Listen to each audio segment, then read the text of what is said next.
Estamos en medio de elecciones, entre lo que fue la primaria del 14 de agosto y lo que va a ser, ¿no?, la general y definitiva del próximo 23 de octubre. Y un momento bastante particular, porque pareciera que no estamos en elecciones porque no hay campaña.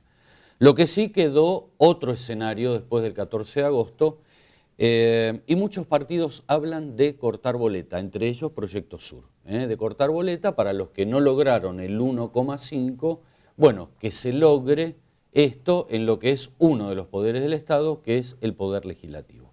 Arcila Argumedo, gracias por haber venido. ¿Qué tal? Gracias a vos, ¿cómo estás? Y Martín Scalabrini Ortiz, también gracias por haber venido. Muchas gracias a vos. Bueno, autocrítica de Proyecto Sur, replanteo de cara al 23 de octubre. Sí, bueno, mira, en principio obviamente cometimos una serie de errores, inexperiencias y demás. Creo que la base de todo esto es que somos una fuerza muy reciente. Hay que tener en cuenta que en la capital federal no tenemos más de 3 años y medio y en la provincia de Buenos Aires no llegamos a 2 años. Entonces, una fuerza que recién está creciendo, que no viene de otros agrupamientos, sino que hay muchísima gente suelta que viene a hacer esta experiencia, dar una batalla de la magnitud de lo que significa una pelea presidencial, más en una situación en la cual se había decidido que Pino jugara en la capital federal y por lo tanto es una fuerza que tiene una referencia muy fuerte en Pino.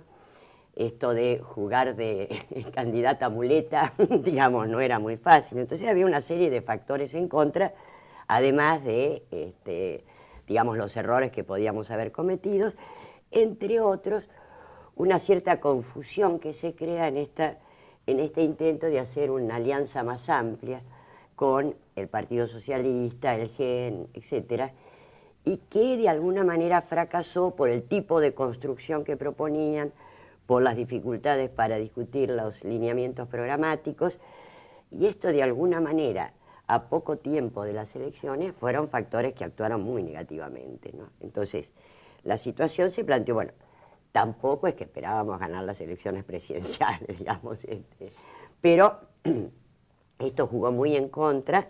Si nosotros hubiéramos tenido que elegir, jamás hubiéramos querido dar una pelea de esta magnitud.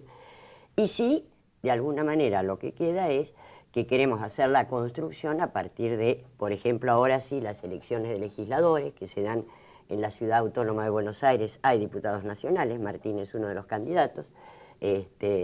También nos podemos presentar como legisladores nacionales o provinciales, en algunos casos como intendentes, en Chaco, en Jujuy, en Chubut, en Neuquén, en Río Negro, es decir... Y en muchos distritos. Y en muchos distritos, ¿no?, del Gran Buenos Aires, digamos, que es donde teníamos cierto trabajo realizado. Entonces, en esos lugares se pudo hacer. Por lo tanto, cuando decimos corte de boleta, es que nosotros no tenemos candidato presidencial, reconocemos la libertad de conciencia para el voto a presidente, pero sí pedimos que voten por nuestros diputados nacionales, especialmente acá en Capital.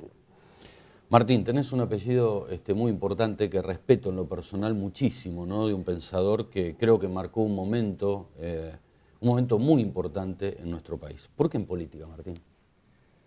Bueno, política porque lo llevo a modo en la de sangre, presentación digamos. también, ¿no?, que es importante.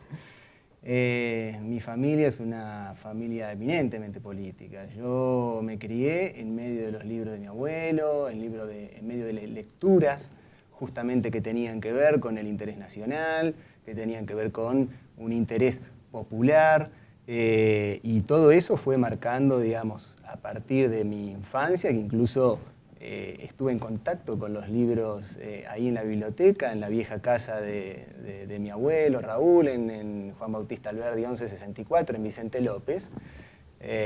Yo pude vivir unos meses ahí en ese lugar, antes de que mis padres pudieran conseguir un departamento ahí en la zona.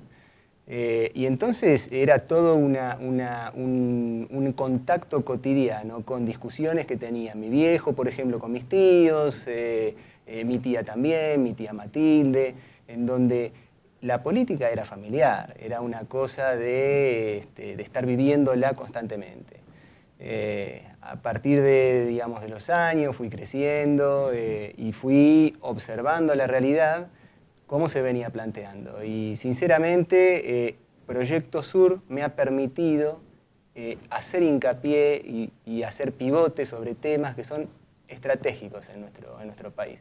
Aquellos temas que mi abuelo investigaba con mucha rigurosidad, los ferrocarriles, el petróleo, los recursos naturales, todas esas ideas que tienen que ver, democracia, ética, fundamental, todas esas ideas que fueron desarrollándose y que forman parte del pensamiento nacional, están explicitadas en los programas de Proyecto Sur. Ninguna otra fuerza lo tiene como bandera, ninguna otra fuerza lo lleva adelante con la fuerza que Proyecto Sur lo viene planteando desde hace años ya. No son los únicos que piden cortar boleta. Hay muchos partidos, ¿no?, que están pidiendo cortar boleta. ¿La sociedad reaccionará en ese sentido, digo?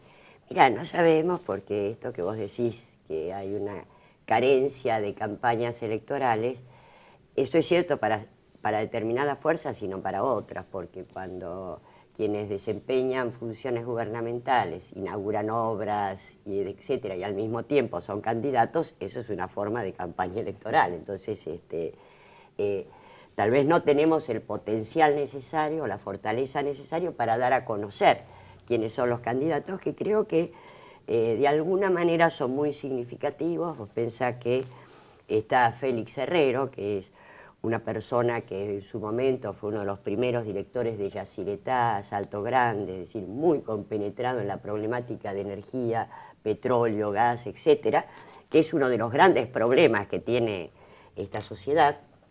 Está Patricia Walsh, que lleva adelante la problemática de derechos humanos. ¿Te acordás que fue ella como legisladora la que impulsó la anulación de las leyes de punto final y obediencia debida?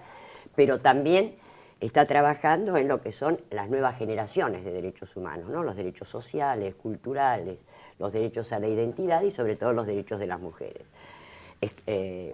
Martínez Calabrini Ortiz, que bueno, cubre, digamos, junto con otros, pero cubre muy significativamente todo el área de desarrollo industrial, toda esta problemática que planteamos de la necesidad de reindustrializar a la Argentina y en particular el tema de los ferrocarriles, como su nombre lo indica, digamos. Héctor Bidonde, que es actor y está en el campo el campo cultural, digamos, cultural crítico, etc. Entonces, es como una gama de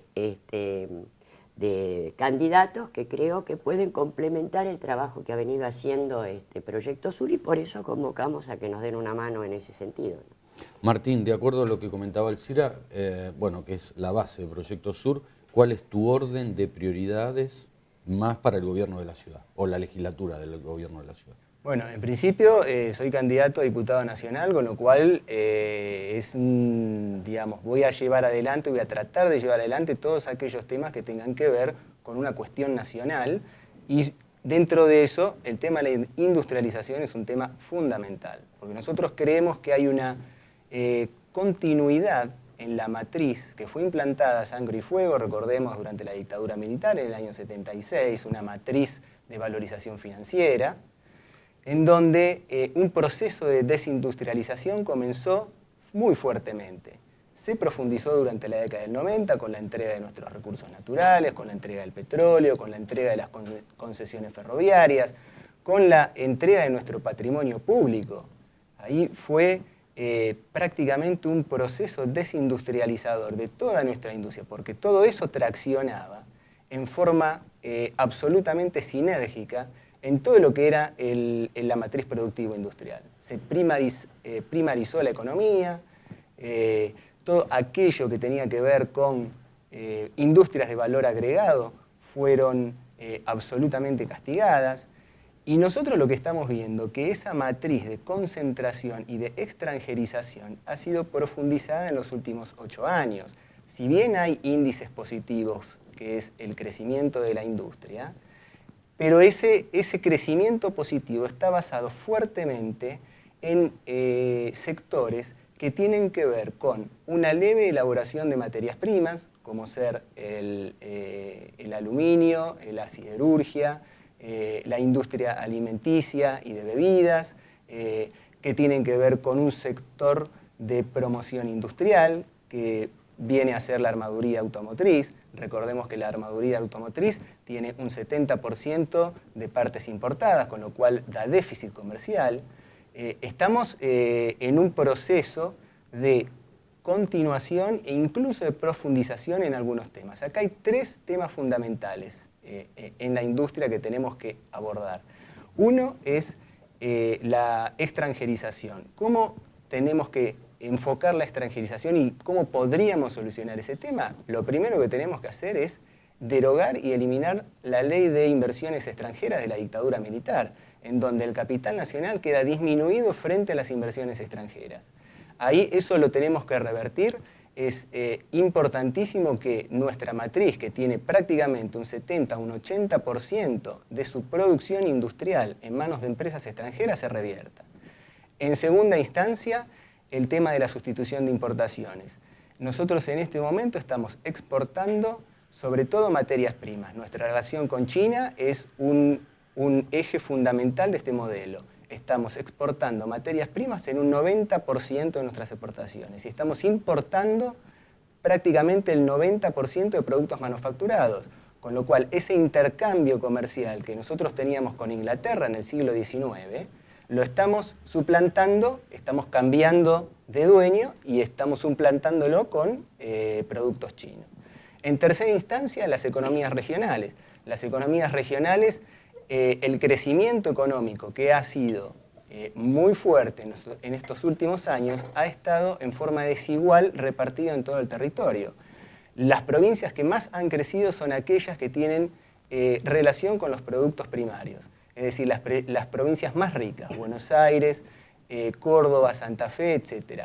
Las empresas periféricas, por ejemplo el noroeste argentino, siguen estando retrasadas con respecto del país. Si bien ha crecido, ha sido en una forma leve y no tan alta como el resto de las provincias. Esto porque no se ha cambiado la lógica neoliberal de favorecer aquellos sectores que dan ganancia, aquellos sectores que son rentables para equilibrar un poco mejor la balanza, no solamente en cuestiones regionales y provinciales, sino también en cuestiones entre distintos sectores, de sectores concentrados y pymes, por ejemplo, sectores no tan concentrados. Entonces, ahí en esos 3 puntos vamos a hacer y vamos a tratar de hacer hincapié y tratar de revertir esta matriz productiva. Bien, quedó planteada entonces la propuesta de Proyecto Sur, pero vamos a ir a otro bloque porque hay un tema sensible, lógicamente, para la sociedad. Y vamos a hablar, lo político de lado, vamos a hablar de la parte institucional, que es lo relacionado al caso Joclender y la Cámara de Diputados. Pausa.